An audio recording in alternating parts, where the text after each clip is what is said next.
The mountains hold secrets. They always have. These ancient peaks, shrouded in mist and mystery, have been the silent witnesses to countless tales and legends passed down through generations. As a child growing up in the Appalachian Mountains, I learned this truth early on. The stories were everywhere, woven into the very fabric of our daily lives.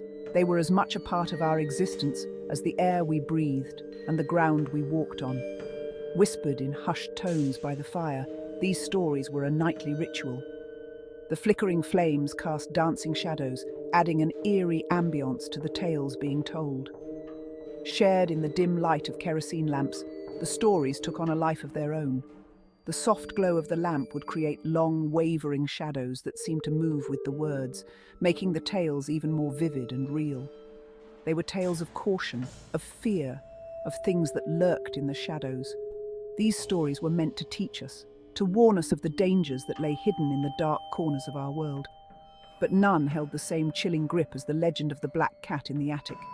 This particular tale was different, more sinister, and it had a way of embedding itself deep into our minds. Even now, the memory of those stories sends a shiver down my spine. The fear was palpable, almost tangible, and it lingered long after the story was told. The way the old folks would lower their voices, their eyes wide with fear, made it clear that these were not just stories. They believed in them, and their belief was infectious. They spoke of the black cat as an omen, a harbinger of misfortune. Its presence was a sign that something terrible was about to happen, and it was to be avoided at all costs. A creature to be feared, avoided at all costs. The black cat was not just an animal, it was a symbol of dread, a living embodiment of the unknown and the feared. Their fear was contagious, seeping into my young mind and taking root. It grew with each retelling, each whispered word, until it became a part of me, a shadow that followed me through the years. Our town was steeped in superstition. The very air seemed to hum with the whispers of old tales and ancient fears, passed down from one generation to the next. Generations of mountain folk had lived and died under the watchful gaze of the ancient peaks, their lives intertwined with the rhythms of nature. These mountains were more than just a backdrop. They were a living, breathing entity, a silent witness to the joys and sorrows of our people. Their lives intertwined with the rhythms of nature. Every planting season, every harvest was a ritual, a dance with the earth that sustained us. The soil was not just dirt, it was a sacred vessel of life, holding the memories of those who had come before. Every rustle in the trees, every cry of an owl held meaning. The wind through the branches was a message, a whisper from the spirits that roamed these lands. The hoot of an owl was not just a sound, it was an omen, a sign that something was about to change, and none more so than the sight of a black cat. These creatures, with their piercing eyes and silent steps, were seen as harbingers of doom. Their presence was a shadow that loomed large over our lives. To encounter a black cat was to invite misfortune into your life. It was said that if a black cat crossed your path, you should turn back immediately, for continuing on your way would bring nothing but bad luck. It could mean illness, bad luck, even death. The sight of a black cat could send shivers down the spine of even the bravest soul. It was a sign that something dark and malevolent was lurking just out of sight. Doors were barred, salt was sprinkled, prayers were whispered. These were not just actions, they were acts of desperation, attempts to keep the darkness at bay. The salt was a barrier, a line that evil could not cross, anything to ward off the potential evil. Charms and amulets were hung by windows and doors, each one a small shield against the unknown. Prayers were whispered in the dead of night, words of protection and hope. The fear was palpable, a tangible presence that hung heavy in the air. It was a fear that could be felt in the silence of the night, in the way people huddled together, seeking comfort in numbers. It was a fear that had been passed down through generations, a legacy of dread woven into the very fabric of our lives. The stories told by the fire were not just tales. They were warnings, lessons learned from the past, a legacy of dread woven into the very fabric of our lives. Each thread in the tapestry of our history was a reminder of the shadows that lurked just beyond the light, a testament to the enduring power of superstition. The fear surrounding black cats was deeply rooted in folklore. Stories of witches and their familiars were common, whispered around campfires and shared in hushed tones. Black cats, with their sleek, dark coats and piercing eyes, were believed to be the favored companions of these practitioners of dark magic. They were said to be able to shapeshift, to move unseen between the worlds of the living and the dead. Some even whispered that witches themselves could take the form of black cats, their spirits inhabiting the bodies of these creatures to carry out their sinister deeds. These tales only served to solidify the fear surrounding black cats, painting them as creatures of darkness and ill omen. Despite the fear that permeated our community, I always felt a strange draw towards black cats. Perhaps it was their air of mystery, the way they seemed to glide through the shadows as if they held secrets unknown to us mere mortals. Or maybe it was their unwavering gaze, those piercing eyes that seemed to see into the depths of my soul. Whatever the reason, I couldn't help but feel a sense of fascination, even admiration, for these creatures that others so readily condemned.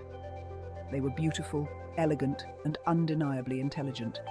To me, they were not harbingers of misfortune, but rather guardians of the unknown, keepers of ancient wisdom.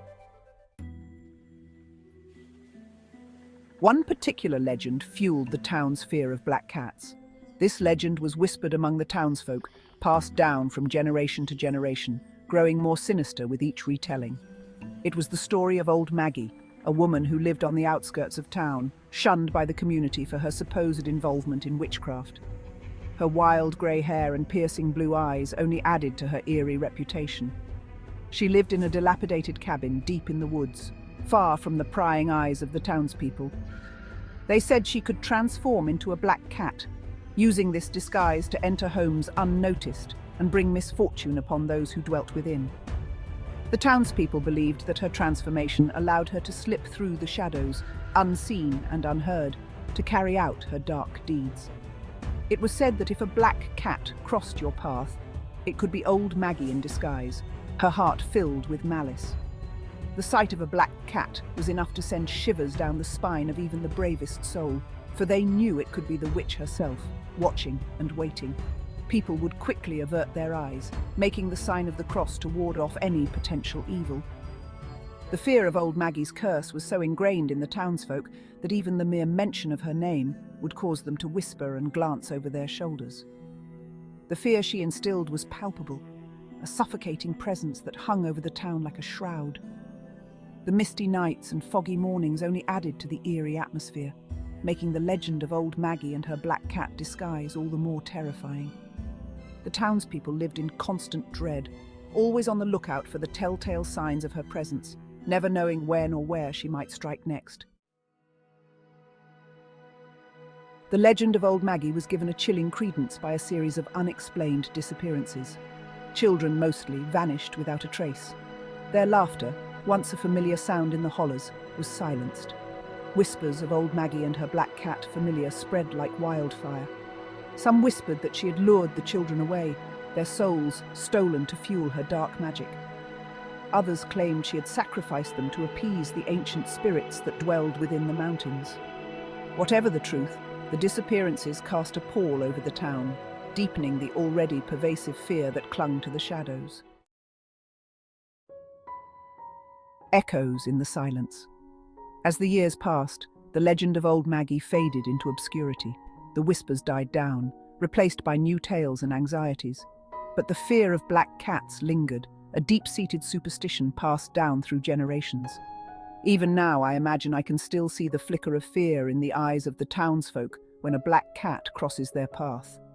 The quick glance over the shoulder, the muttered prayer under their breath.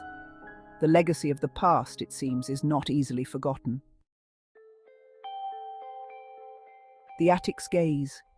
I left the mountains long ago, seeking a life beyond the confines of my small town. But the stories, the legends, they stayed with me. They are a part of me, woven into the fabric of my being. And sometimes late at night, when the wind howls outside my window, I can't help but think of the black cat in the attic, its piercing yellow eyes, watching from the shadows. A silent guardian of secrets, a reminder of the darkness that lurks at the edge of our vision. a legacy of shadows, the black cat in the attic, a legend, a superstition, a whisper in the dark. It is a reminder that some things are best left undisturbed, that some secrets are not meant to be uncovered. The mountains hold their secrets close, guarded by the spirits of the past. And sometimes, if you listen closely enough, you can still hear their whispers on the wind. Heed the whispers. So, if you ever find yourself drawn to the beauty and mystery of the Appalachian Mountains, remember the stories, respect the superstitions.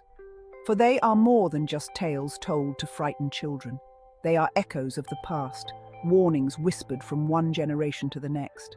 And in a place where shadows hold power and legends refuse to die, it is always wise to heed the whispers.